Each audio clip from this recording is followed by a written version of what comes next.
intelligent nation. You know, Canada, as we all know, has so much that we can be proud of, and I'm a very proud Canadian. Among other things, our healthcare, our communities, how we've dealt with immigration, our environment, our people. We are, in fact, one of the top 8 countries in the world to live in, ranked number 6 by the OECD. Other countries like Switzerland, Australia, and the US are on that list as well. We're also considered to be one of the top 5 countries with the most economic freedom by the Fraser Institute. And we get top marks for science and technology research according to the Council of Canadian Academies. And my personal involvement with some of the hospitals here, pretty exciting to see what some of our hospitals in this country are doing for research and development all around the world. I think this is all great news, and I'm sure we're all very proud of it. But I think we're gathered here today because we genuinely believe Canada can be an even better nation. Predominantly, as its vision of the Alliance of iCanada, we believe there's growth opportunities in productivity, broadband, communications, and I think maybe more importantly, innovation. The Conference Board of Canada recently released its World Economic Forum Global Competitive Numbers for 2012 and 13. And for the 3rd year in a row, Canada has slipped pretty dramatically from 10th place to 12th place to 14th place. And I don't think any of us really want to stand for that anymore.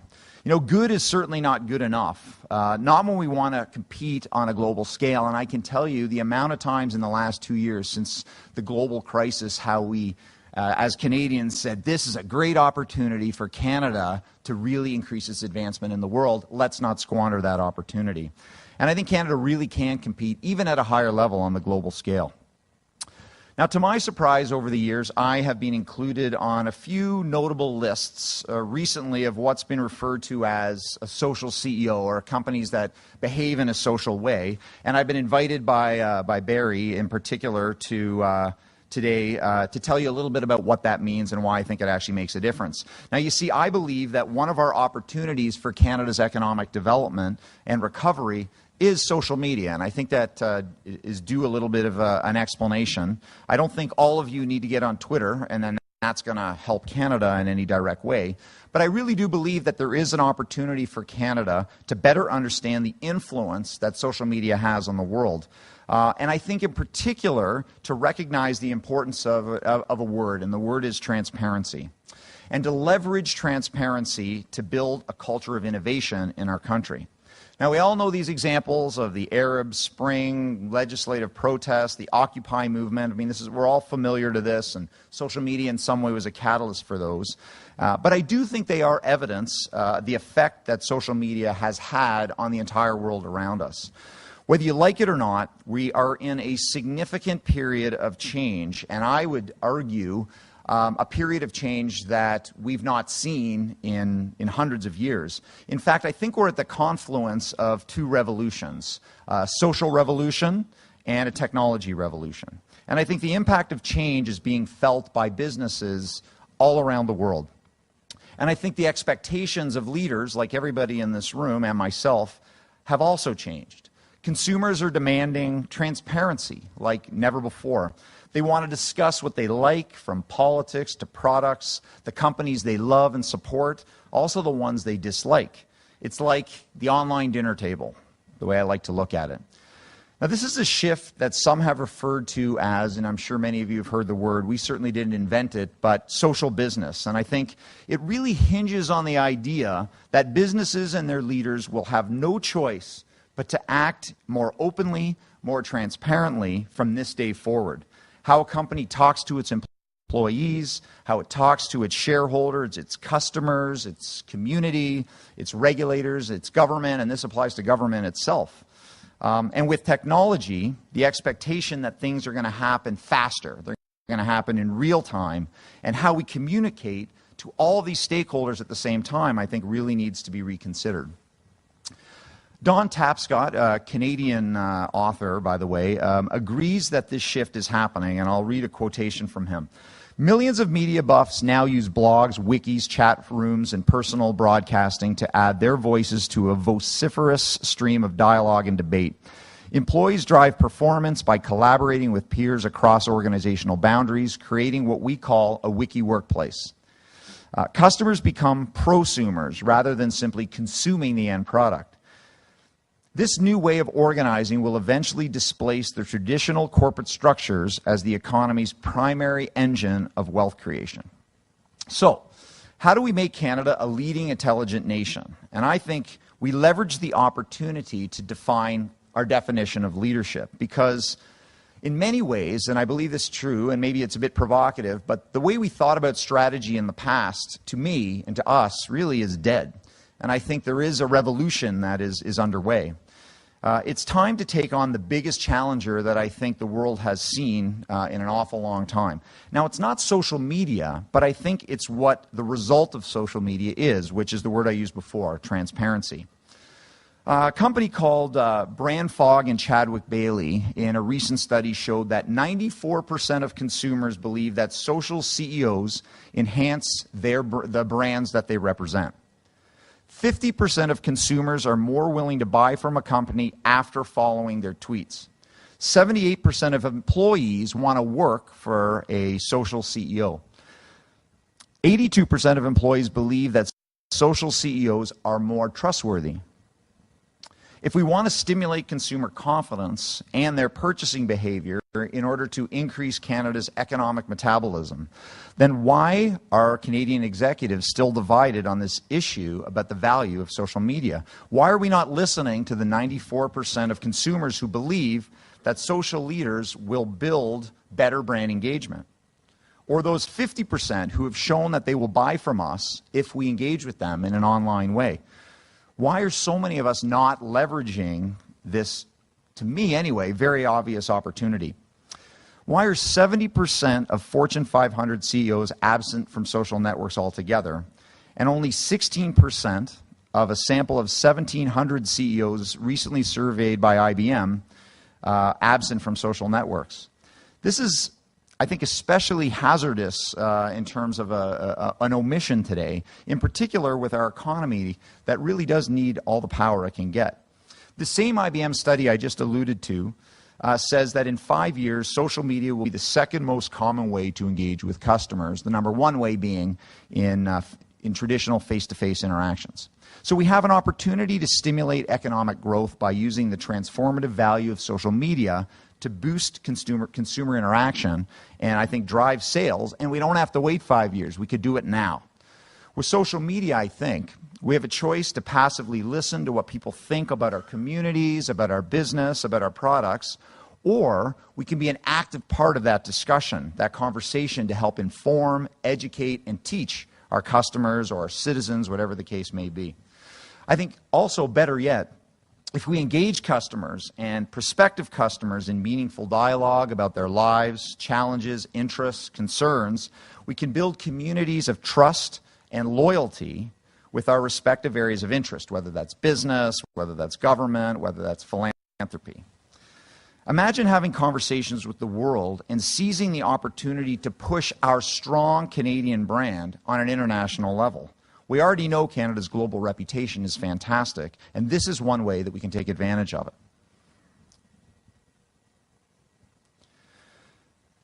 I'll go back to, as an example, the early days of capitalism, where a CEO like, let's say, Henry Ford, was the brand of Ford in many ways. And after that era, I think mass media and growth in the Industrial Revolution removed most direct contact that we have with CEOs, sequestering them to their ivory towers, constructing enormous walls between them and their employees and even their customers.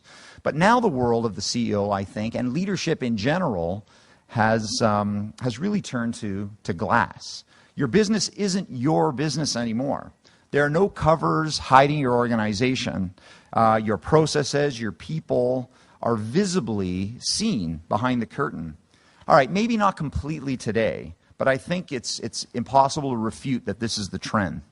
The covers are getting increasingly transparent. The businesses that are going to do better and continue to do better are ones that are allowing all of their stakeholders to look inside their business. I think the digital trends toward open data, mobile technologies that allows customers to engage with your business anytime and from anywhere really is the fuel for this. And I think this transparency is accelerating as fast as the growth of anything that we have in this country. And I think for business and for government too, it's time to tear the walls down, to join the conversation at the water coolers, at their dinner tables, so we can actually hear and influence what people are saying. It's time to cut through the corporate veil, personalize our values and the reputation of our companies, and leave our mahogany desks, I never had one, I don't have one, and get out of our ivory towers. Seeing the reality without filters, I think, is a huge advantage for any leader. And if he or she chooses, a CEO can take advantage of this clear window to engage people, inform people, and listen to people. Because understanding, I think in our personal relationships, we understand, leads to trust. And trust can lead to prosperity. I'll give you an example from Stephen Covey that he pointed out. In fact, Covey argues that while trust can be typically perceived as a soft skill, by the way, like we once thought about emotional intelligence, and I think no one would call that a soft skill anymore, it is actually a quantifiable skill with huge economic values, and it can change lives and impact organizations. I think we live in a world today where CEOs and leaders in general, their personality and commitment to transparency can lead a business transformation and can lead a country's transformation as well. And I know many of us in this room, who I won't name because I'm running out of time rapidly. Seconds go by very quickly when they're staring you right in the face. But there are many people in this room who believe the message that I share. Also, the likes of Michael Dell, Richard Branson, the Indian tycoon who I enjoy following, and Ann Mahindra, who I used to be able to say perfectly well. And one of my favorite new followees is the new CEO of Yahoo, Marissa Mayer. Even Rupert Murdoch, Jack Welch, and as recently as a few weeks ago, the Prime Minister of the UK, David Cameron, saw it to open up for the second time, his personal Twitter account. So there's no doubt that their involvement in social media and their efforts for digital inclusion have added a tremendous amount of value to their governments, their communities, their businesses, and their shareholders. So I'm here today, and I was asked to tell you that the future really is social.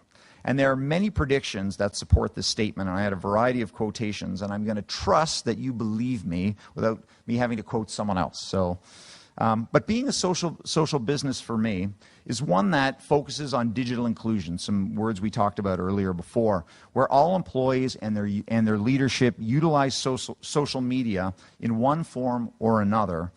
And I think that's what the future holds for most business and certainly for government.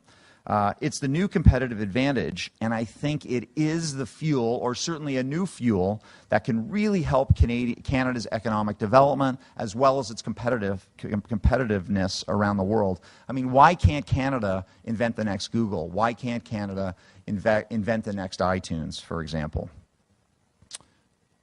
So I have an example, which maybe in the networking after, I can tell you how ING launched a new product, our Thrive checking account, using social media, harnessing our employees and 20,000 of our customers to build a product that in 18 months has brought us almost 175,000 new accounts and has become the second largest driver of our account growth over that period of time. By very much committing to a social media strategy, even around product development and how we run our business. So some people may question whether social media is a good use of time for senior leaders. I certainly get asked that question all the time. And my view is, have you really thought about the cost of not engaging in social media? In fact, there is a specific answer, and I'll close on this. It's $1.3 trillion, to be exact. That's the cost of not tweeting. All right, maybe a little dramatic, but McKinsey Global Institute did a survey of 4,200 companies and demonstrated that social technologies stand to unlock from $900 billion up to $1.3 trillion in value if our North American companies adopted this theory of transparency. That, in the upper end, by the way, approaches Canada's annual GDP. Now, how's that for an ROI? So let me close by saying, as a leader of any business or community or government, you all know that our main priority is to lead. But what I want to remind all of you is that what we don't do can be just as clear about our intentions as the things that we do. So whether you choose to leverage social media to build trust and transparency or not, either way, you're sending a very clear message to your customers, to your community, to your employees. So I urge you all to consider this message that we're sending to all Canadians and to the world. I'll finish by saying Winston Churchill knew the value of communication. He called speaking and writing skills the language of leadership. Of course, how we communicate today changes an awful lot. And I think it is becoming a world of social media communications, a world of open and direct dialogue with all of your stakeholders, a world of transparency and trust. And I do believe that social media will be a giant differentiator that defines the success of future leaders, businesses, and countries.